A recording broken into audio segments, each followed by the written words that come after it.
नमस्कार विद्यार्थी मित्रांनो. काल 31 जानेवारी 2024ला फायनली पोलीस भरती संदर्भात एक जी-आर गव्हर्नमेंटने पब्लिश केलेला आहे आणि सर्वांसाठी आनंदाची गोष्ट अशी की जी एक्झाम होणार आहे ती 100% पदभरतीसाठी होणार आहे आणि त्यामध्ये तब्बल किती पोस्ट आहेत तर तब्बल 17,471 इतकी पदे आहेत आणि ही पदे फक्त पोलीस शिपाई भरतीची नसून कोणती पदाची आहे बघा. पोलीस शिपाई, बँड्समन, पोलीस दलातील शिपाई चालक, सशस्त्र पोलीस शिपाई आणि कारागृह शिपाई असे एकूण मिळून 17,471 पदभरती आहे आणि ही पदभरती यांना भरायची आहे. तर ही पदभरती सरळ सेवेच्या कोट्यातील असल्याने 50% भरण्यास अनुमती देण्यात आलेली आहे असं सांगण्यात आलेलं आहे.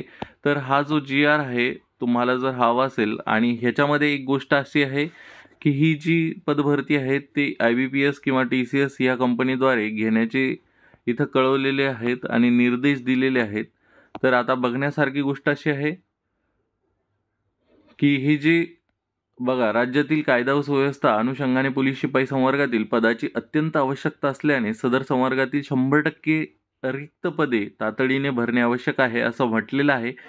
त्या अनुषंगाने पोलीस शिपाई संवर्गातील 100% रिक्त पदे भरण्याकरता वित्त विभागाच्या संदर्भ येथील शासन निर्णयातील तरतुदींमधून सूट देण्याची तसेच सामान्य प्रशासन विभागाच्या संदर्भ क्रमांक 2/4 मे 2022 रोजीच्या संदर्भ क्रमांक 3 मधील शासन सूट देण्यात येत आहे.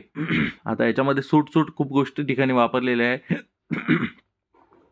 तर जर ही सूट आहे, ही सूट म्हणजे काय की वित्त विभाग हे कुठल्या शासनाला सांगतं की कोणत्या विभागामध्ये किती पद भरती करावी, म्हणजे शासनाचा किती खर्च करण्याचा बोजा आहे एवढं वित्त विभाग सुचवतं आणि त्यानुसार शासन ही पदभरती करत असतं.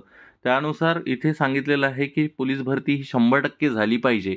यांच्या हे जे संदर्भ दिलेले आहेत या संदर्भाचा कोणताही त्यामधून सूट घेऊन शासनाने हा निर्णय घेतलेला आहे. तर लवकरच ह्यामध्ये 100% पदभरती होईल आणि ह्यावेळेस पदभरती OMR जे घटक कार्यालय OMR आधारित परीक्षा घेण्याबाबत निर्णय घेतील त्यांना सामान्य प्रशासन विभागाच्या 20/11 रोजी तरतुदींमधील सूट देय असेल असं म्हणण्यात आलेलं आहे. कारण की ऑनलाईन एक्झाममध्ये थोडंसं प्रॉब्लेम होत आहे आणि त्यामुळे ऑफलाईन एक्झामसाठी यांनी फोर्स केलेला आहे. भर देण्याची प्रक्रिया राबवू शकतात हे ते ज्यांनी त्यांनी स्वतः ठरवण्याचं इथे हे दिलेलं आहे.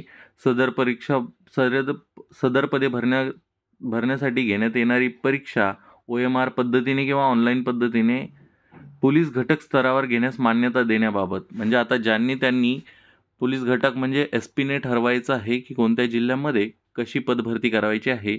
तर लवकरच पोलीस भरतीची जाहिरात पडण्याची संभाव्यता आहे.